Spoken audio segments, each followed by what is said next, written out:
Hello friends, मैं हूं सोनी और आज मैं आपको सुनाने जा रही हूं चतुर खरगोश और शेर की कहानी। तो चलिए शुरू करते हैं आज की कहानी। किसी घने वन में एक बहुत बड़ा शेर रहता था। वह रोज शिकार पर निकलता और एक ही नहीं 2-3 कई जानवरों का काम तमाम कर देता। जंगल के जानवर डरने लगे कि अगर शेर इसी तरह शिकार करता रहा तो एक दिन ऐसा आएगा कि जंगल में कोई भी जानवर नहीं बचेगा। सारे जंगल में सनसनी फैल गई। शेर को रोकने के लिए कोई न कोई उपाय करना जरूरी था। एक दिन जंगल के सारे जानवर इकट्ठा हुए और इस प्रश्न पर विचार करने लगे। अंत में उन्होंने तय किया कि वे सब शेर के पास जाकर उनसे इस बारे में बात करेंगे। दूसरे दिन जानवरों के एक दल शेर के पास पहुंचा। उनकी अपनी ओर आते देख शेर घबरा गया और उसने गरजकर पूछा, क्या बात है, तुम सब यहाँ क्यों आ रहे हो? जानवर दल के नेता ने कहा, महाराज, हम आपके पास निवेदन करने आए हैं। आप राजा हैं और हम आपकी प्रजा। जब आप शिकार करने निकलते हैं तो बहुत जानवर मार डालते हैं। आप सबको खा भी नहीं पाते। इस तरह से हमारी संख्या कम होती जा रही है। अगर ऐसा ही होता रहा तो कुछ ही दिनों में जंगल में आपके सिवाय और कोई भी नहीं बचेगा। प्रजा के बिना राजा भी कैसे रह सकता है? यदि हम सभी मर जाएंगे तो आप भी राजा नहीं रहेंगे। हम चाहते हैं कि आप सदा हमारे राजा बने रहे। आपसे हमारी विनती है कि आप अपने घर पर ही रहा करें। हर रोज स्वयं आपके खाने के लिए एक जानवर भेज दिया करेंगे। इस तरह से राजा और प्रजा दोनों ही चैन से रह सकेंगे।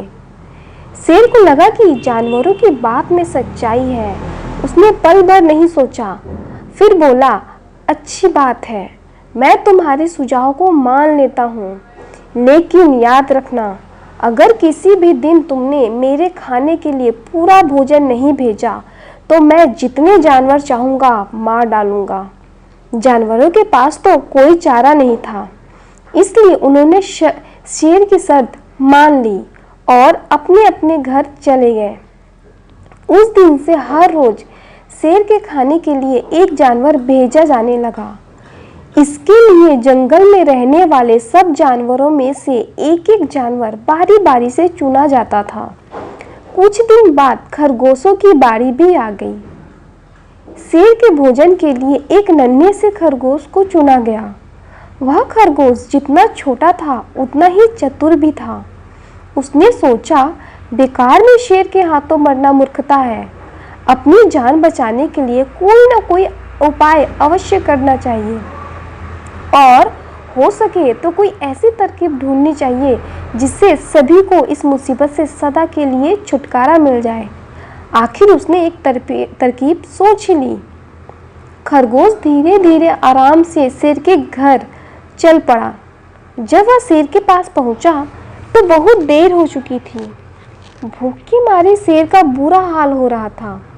जब उसने सिर्फ एक छोटे से खरगोश को अपनी ओर आते देखा तो गुस्से से बौखला उठा और गरजकर बोला, किसने तुम्हें यहाँ भेजा है? एक तो पिद्दी जैसे हो, दूसरे इतनी देर से आ रहे हो। जिन बेवकूफ़ों ने तुम्हें भेजा है मैं उन सबको ठीक करूँगा। एक एक का काम तमाम ना किया तो मेरा नाम भी शेर नहीं। नन्हे खरगोश ने आदर से जमीन तक झुककर, महाराज, अगर आप कृपया करके मेरी बात सुन ले तो मुझे या और जानवरों को दोष नहीं देंगे।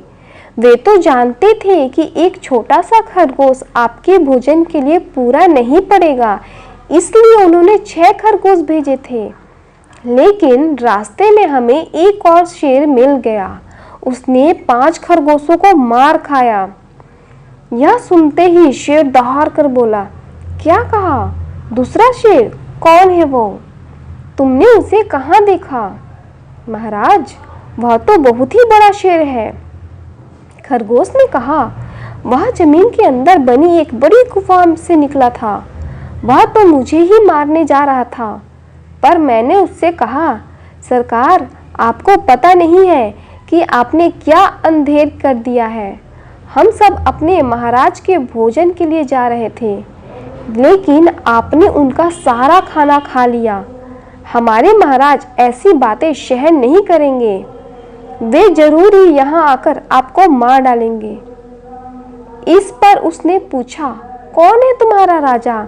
मैंने जवाब दिया, हमारा राजा जंगल का सबसे बड़ा शेर है।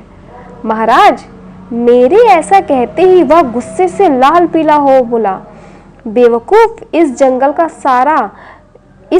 का राजा सिर्फ मैं हूँ। यहाँ सब जानवर मेरी प्रजा है। मैं उनके साथ जैसा चाहूँ वैसा कर सकता हूँ। जिस मुल्क को तुम अपना राजा कहते हो, उस चोर को मेरे सामने हाजिर करो। मैं उसे बताऊंगा कि असली राजा कौन है। महाराज, इतना कहकर उस शेर ने आपको लिवाने के लिए मुझे यहाँ भेज दिया। खरगोश की बात सुनकर शेर को बड़ा गुस्सा आया। वह बार बार गरजने लगा। उसकी भयानक गरज से सारा जंगल दहलने लगा। मुझे फौरन उस मूर्ख का पता बताओ, शेर ने दहाड़ कर कहा। जब तक मैं उसे जान से ना मार दूंगा, मुझे चैन नहीं मिलेगा। बहुत अच्छा महाराज, खरगोश ने कहा। मौत ही उस दुष्ट की सजा है। अगर मैं और बड़ा और मजबूत होता तो मैं खुद ही उसके टुकड़े टुकड़े कर देता। चलो रास्ता दिखाओ, शेर ने कहा। फौरन बताओ किधर चलना है। इधर आइए महाराज, इधर। खरगोश रास्ता दिखाते हुए शेर को एक कुएं के पास ले गया और बोला, महाराज, वह दुष्ट शेर जमीन के नीचे किले में रहता है। जरा सावधान रहिएगा। किले में छुपा दुश्मन खतरनाक होता है। मैं उससे निपट लूंगा, शेर ने कहा। तुम यह बताओ कि वह है कहाँ? पहले जब मैंने उसे देखा था तब तो वो यहीं बाहर खड़ा था। लगता है आपको आता देखकर वह किले में घुस गया। आइए मैं आपको दिखाता हूँ। खरगोश ने कुएं के नजदीक आकर शेर से अंदर झांकने के लिए कहा। शेर ने कुएं के अंदर झांका तो उसे कुएं के पानी में अपनी परछाई दिखाई दी। परछाई को देखकर शेर जोर से दहाड़ा। कुएं के अंदर से आती हुई अपनी ही दहाड़ने की गूंज सुनकर उसने समझा कि दूसरा शेर भी दहाड़ रहा है। दुश्मन को तुरंत मार डालने के इरादे से वह फौरन कुएं में कूद पड़ा। कूदते ही पहले तो वह कुएं के दीवारों से जा टकराया, फिर धड़ाम से पानी में गिरा और डूबकर मर गया। इस तरह चतुराई से शेर से छुट्टी पाकर नन्हा खरगोश घर लौटा। उसने जंगल के जानवरों को शेर के मारे जाने की कहानी सुनाई। दुश्मन के मारे जाने की खबर से सारे जंगल में खुशी फैल गई। जंगल के सभी जानवर खरगोश की जय जयकार करने लगे।